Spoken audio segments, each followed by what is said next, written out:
Hello everyone, আসসালামু আলাইকুম। Welcome back to my channel. প্রতিদিনের ইফতার টেবিলে আলুর চপ, বেগুনি, পেঁয়াজের সাথে কিন্তু একটু ভিন্ন রকমের দু একটা আইটেম রাখলে কিন্তু খেতে বেশ ভালো লাগে। আজকের রেসিপিতে আপনাদের সাথে শেয়ার করব একসাথে অনেকখানি পুর তৈরি করে এবং একই শীট দিয়ে কিভাবে দারুণ মজার দুই রকমের এই চিকেন ভেজিটেবল রোলগুলো তৈরি করতে পারেন। তৈরি করাও খুব সহজ আর খেতেও কিন্তু এই রোলগুলো খুবই মজার হয়ে থাকে। এছাড়া একবার তৈরি করে কিন্তু প্রায় 1 মাসের মতো সংরক্ষণও করতে পারবেন। পুরের জন্য আমি প্রথমে নিয়ে নিয়েছি মেজারমেন্ট কাপের প্রায় 1.5 কাপের মতো ছোট ছোট কেটে রাখা চিকেন। সেই সাথে আধা টেবিল চামচ দিয়ে দিয়েছি লাল মরিচের গুঁড়া, 1 চা চামচ করে দিয়ে দিয়েছি এখানে ভাজা জিরার গুঁড়া, ধনিয়ার গুঁড়া এবং আধা চা চামচের মতো ব্যবহার করেছি গরম মশলার গুঁড়া। আদা রসুন বাটা ব্যবহার করেছি এখানে 1 টেবিল চামচের মতো। সয়া সস ব্যবহার করেছি 1 টেবিল চামচ পরিমাণ। সেই সাথে স্বাদ মতো দিয়ে দিয়েছি কিছুটা লবণ। লবণটা অবশ্যই একটু বুঝে ব্যবহার করতে হবে যেহেতু সয়া সসে লবণ থাকে। এখন সবকিছু একসাথে মিশিয়ে নিয়ে এটাকে রেখে দিচ্ছি একটা সাইডে। আমি এই চিকেনটাকে ম্যারিনেট করে রেখেছি প্রায় 20 মিনিটের মতো। আপনাদের হাতে যদি সময় থাকে আপনারা কিন্তু আধা ঘন্টার জন্য এটা ম্যারিনেট করে রাখতে পারবেন। এই ফাঁকে আমরা রোলের শীটগুলো তৈরি করে নিব। এর জন্য একটা মিক্সিং বোলের মধ্যে নিয়ে নিয়েছি রুমের স্বাভাবিক তাপমাত্রার একটা ডিম। ডিমের গন্ধটা যারা পছন্দ করে না তারা এই পর্যায়ে 1 টেবিল চামচ পরিমাণ লেবুর রস ব্যবহার করবেন, তবে লেবুর রসটা না ব্যবহার করলেও কিন্তু চলবে। 1 চা চামচ লবণ, সেই সাথে 1 টেবিল চামচ ব্যবহার করেছি রান্নার রেগুলার তেল। এখন এই সব কিছুকে একটা হ্যান্ড হুইস্কের সাহায্যে খুব ভালো করে একসাথে মিশিয়ে নিচ্ছি। ময়দা ব্যবহার করছি এখানে মেজারমেন্ট কাপের 2 কাপ। এখন রুমের স্বাভাবিক তাপমাত্রার পানি অল্প অল্প করে দিয়ে এই ব্যাটারটা তৈরি করে নিতে হবে। কোনোভাবেই একসাথে অতিরিক্ত পানি দেওয়া যাবে না। আর অল্প অল্প করে পানি দিয়েই আমি এই ব্যাটারটা তৈরি করে নিয়েছি। আর আমার এখানে 2 কাপ ময়দার জন্য প্রায় 3 কাপের মতো পানি ব্যবহার করতে হয়েছে। পানির পরিমাণটা কিন্তু এক একজনের এক এক রকম লাগতে পারে। এর ঘনত্বটা ঠিক এইরকম হবে।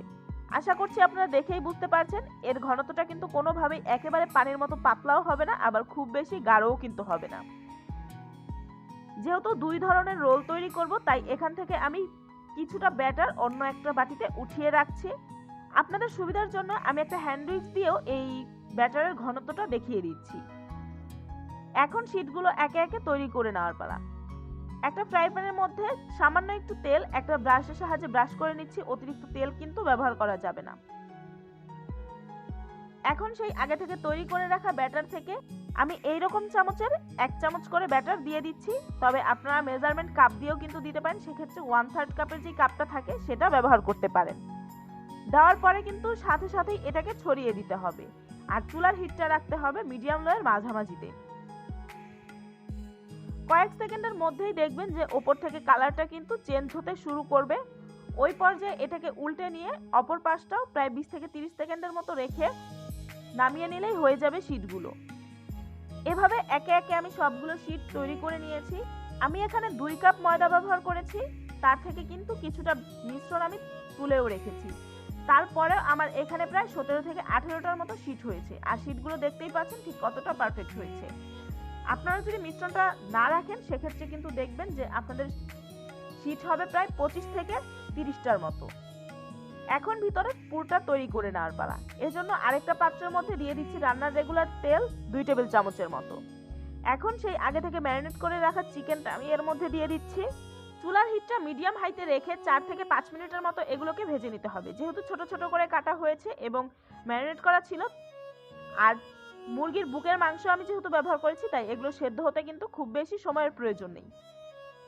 4-5 মিনিট ভেজে নেওয়ার পরে এর মধ্যে দিয়ে দিচ্ছি বাঁধাকপি কুচি 1 কাপ পরিমাণ, সেই সাথে গাজর কুচি ব্যবহার করেছি আধা কাপ পরিমাণ। আপনারা কিন্তু নিজেদের পছন্দ মতো যে কোনো সবজি এখানে ব্যবহার করতে পারবেন। 2টা কাঁচামরিচ কুচি এখানে ব্যবহার করেছি। এখন নেড়েচেড়ে আবারও 5 থেকে 7 মিনিটের জন্য এগুলোকে মিডিয়াম হাই হিটে ভেজে নিচ্ছি। এই সবজিগুলো কিন্তু সেদ্ধ হতে খুব বেশি সময়ের প্রয়োজন নেই। এরপরে এর মধ্যে দিয়ে দিচ্ছি প্রায় আধা কাপের মতো পেঁয়াজ। আপনারা কিন্তু সবজি ছাড়া শুধুমাত্র চিকেন আর পেঁয়াজ দিয়েও এই পুরটা তৈরি করে নিতে পারবেন। সেক্ষেত্রে কিন্তু 1.5 কাপের মতো পেঁয়াজ ব্যবহার করতে হবে। সবজির জন্য আধা চা চামচের মতো লবণ, সেই সাথে আধা চা চামচ পরিমাণ গোলমরিচের গুঁড়া এবং প্রায় 2 টেবিল চামচের মতো ধনিয়া পাতা কুচি দিয়ে 1 থেকে 2 মিনিটের মতো একটু নেড়েচেড়ে এগুলোকে নামিয়ে নিলেই হয়ে যাবে। যে শীটগুলো তৈরি করে রেখেছিলাম সেখান থেকে একটা শীট নিয়ে এখন এর মধ্যে দিয়ে দিচ্ছি সেই আগে থেকে তৈরি করে রাখা পুর। পুরের পরিমাণটা কিন্তু নিজেদের পছন্দ মতো কম বেশি করে ব্যবহার করা যাবে। একটা বাটিতে আমি 2 টেবিল চামচ পরিমাণ ময়দা, সামান্য একটু পানি দিয়ে এরকম একটা আঠালো মিশ্রণ তৈরি করে নিয়েছি, যেটা কিনা এখানে আঠার মতো কাজ করবে। 2 সাইড থেকে ফোল্ড করে এখন শেষের অংশটাতেও আমি সেই ময়দার মিশ্রণটা দিয়ে দিচ্ছি।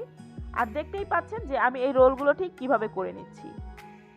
একে একে সবগুলো রোল আমি এভাবে তৈরি করে নিয়েছি। এখন এখান থেকে কিছু রোল আমি ফ্রোজেন করব এবং বাকি রোলগুলো দিয়ে আপনাদের সাথে আরেকটা পদ্ধতি শেয়ার করছি। যেই ময়দার মিশ্রণটা আমি তুলে রেখেছিলাম সেই ময়দার মিশ্রণের মধ্যে প্রথমে রোলগুলো দিয়ে সুন্দর মতো ঝরিয়ে নিয়ে এখন ব্রেড ক্রাম্বসের মধ্যে কোট করে দিচ্ছি। আমি এখানে ময়দার মিশ্রণের মধ্যে এগুলোকে গড়িয়ে নিয়েছি, তবে আপনারা চাইলে কিন্তু 2টা ডিম ফেটিয়ে সেই ডিমের মিশ্রণের মধ্যেও এই রোলগুলোকে গড়িয়ে নিতে পারেন। তবে এই ময়দার মিশ্রণের মধ্যে গড়িয়ে নিলেও কিন্তু এই রোলগুলো অনেক বেশি ক্রিস্পি হয়ে থাকে। আর এই রোলগুলো খেতে কিন্তু ভীষণ মজার হয়ে থাকে, কারণ এর বাইরের কোটিং এর মধ্যে দানাদার একটা ভাব পাওয়া যায় খাওয়ার সময়। এখন এখান থেকেও কিছু রোল আপনারা চাইলে ফ্রোজেন করতে পারেন, সেজন্য ছড়ানো একটা প্লেটে রেখে 1 থেকে 1.5 ঘন্টার মতো ডিপ ফ্রিজে রেখে যখন এগুলো শক্ত হয়ে যাবে ওই পর্যায়ে একটা এয়ারটাইট বক্স বা জিপলক ব্যাগের মধ্যে ভরে পুরো রমজান মাসের জন্য সংরক্ষণ করতে পারেন।